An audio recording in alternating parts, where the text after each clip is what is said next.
kill me, don't kill me, don't kill me, don't kill me. Oh, damn it, I saw that coming. Hey everybody, AkuRazengan here, and if you saw my last episode, I went on a very non-concise tangent about Greg Miller and being respectable on the internet to, you know, your fellow man and or woman. And we also noticed that I screwed up and missed a crystal. So let's go get that crystal and then we'll fight the boss, and that'll do it for today's episode. Okay.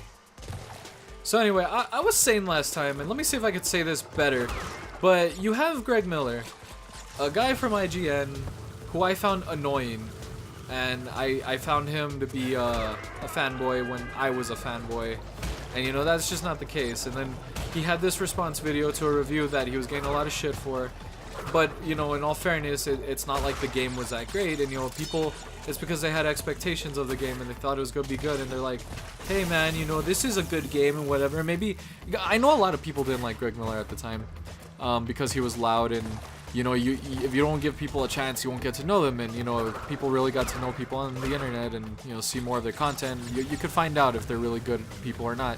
And Greg's definitely a good guy.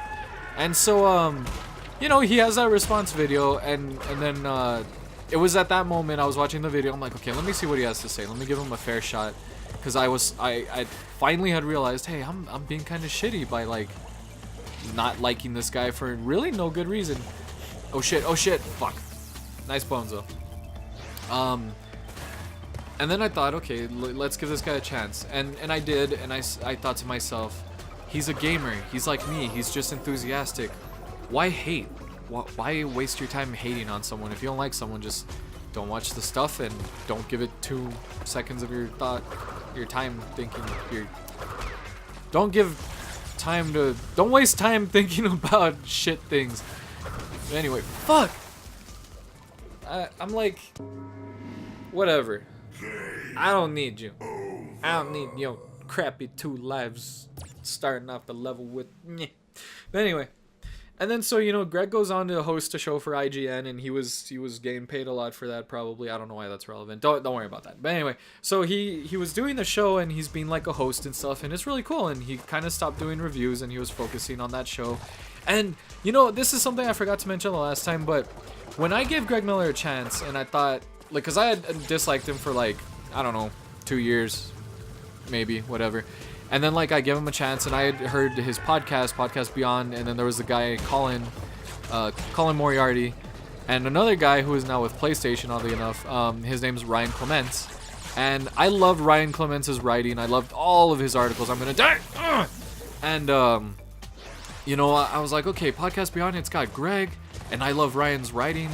I don't know who this Andrew Goldfarb guy is, but, you know, let's give him a chance, and he was kind of like the newbie at the time.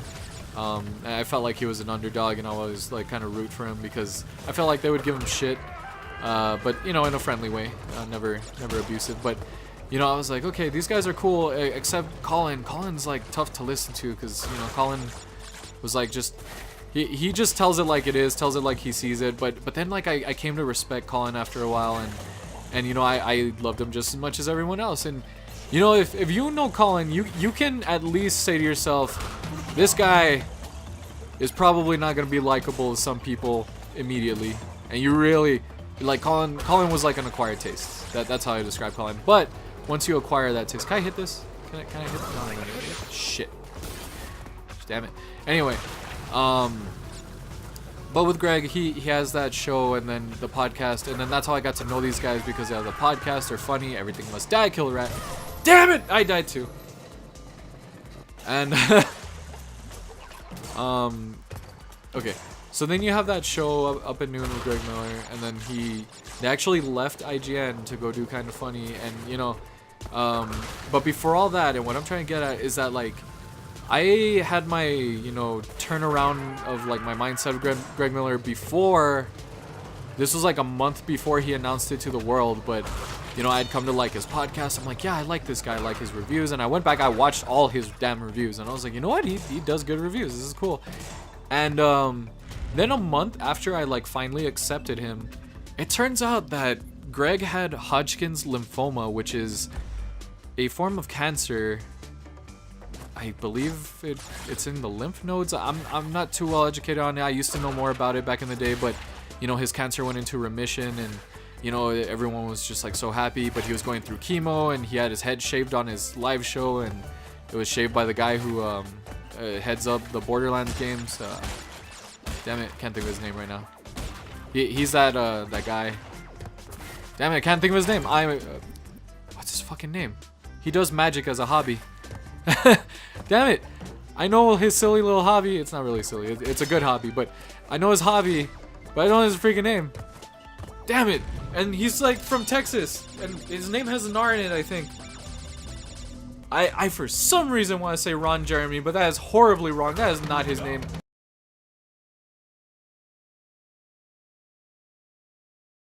I'll think of his name later.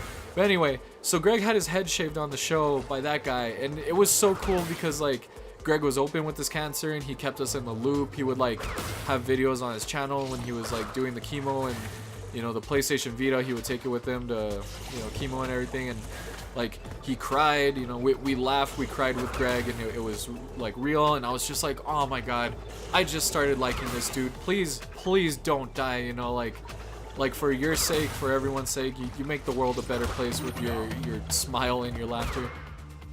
And then he went into remission. Everything was peachy, you know, everything was all good.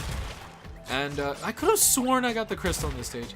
But yeah, so I was so happy to hear that Greg was okay, because I was just like, come on, man, I really dig this dude now, and you know, it would be horrible that like he just dies, you know, even without me just like, you know, but like oh god, oh shit, okay.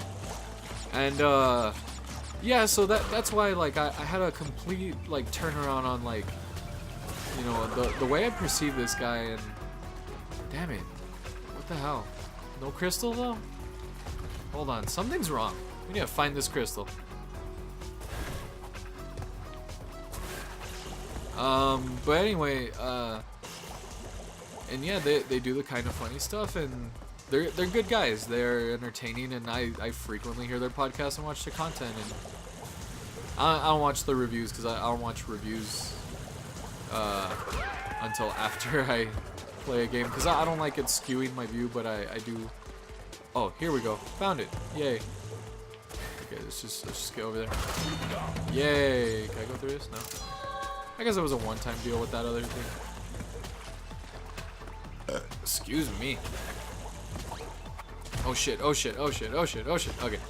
So, yeah, that pretty much wraps up the stuff on Greg Miller and my perception of him and everything, and, you know, I just don't waste time anymore hating on people on the internet. And like I said, I never commented to like badmouth people or anything. I give criticism sometimes. Like there was a dude from Machinima a long time ago, Billy Shibley, and he actually got fired. And I remember at the time I was like, oh yeah, he got fired, but you know, that's not cool. You know, like someone's livelihood. You know, not fired but laid off.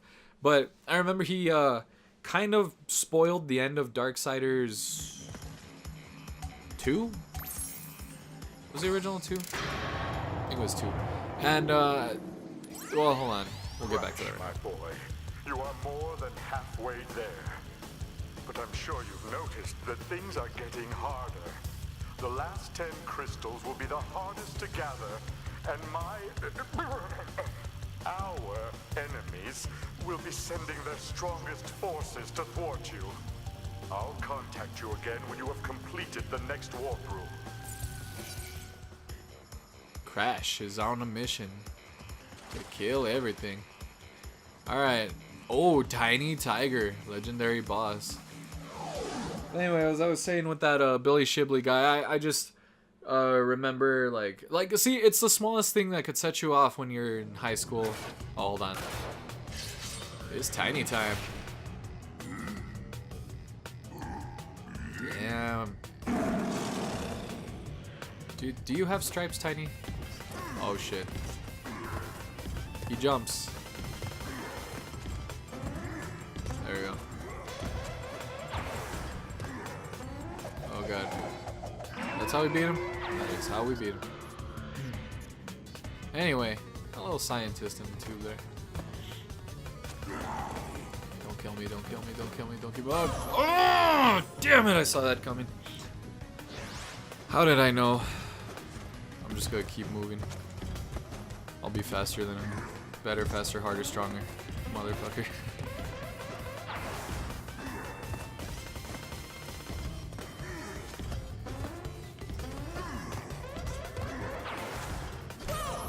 Damn it. Damn it. Damn it. But yeah, that Billy Shibley guy, you know, the smallest thing set me off, and I was just like, ah, fuck this guy or whatever, and he's so negative on his review of Darksiders, and it's the same thing with Greg. It's like Greg reviewed a game I was looking forward to, kind of crappy, and this was the case with a lot of people, and it's still a thing now, and it's really sad because maybe eventually we'll all mature, but it's just, you know, a lot of us are just 16 years old and on the internet, you know, but you eventually mature, you learn from your mistakes, just as I have, and you know, I feel better about the way I handle my perception of things. Ah, how'd I fall? God damn it.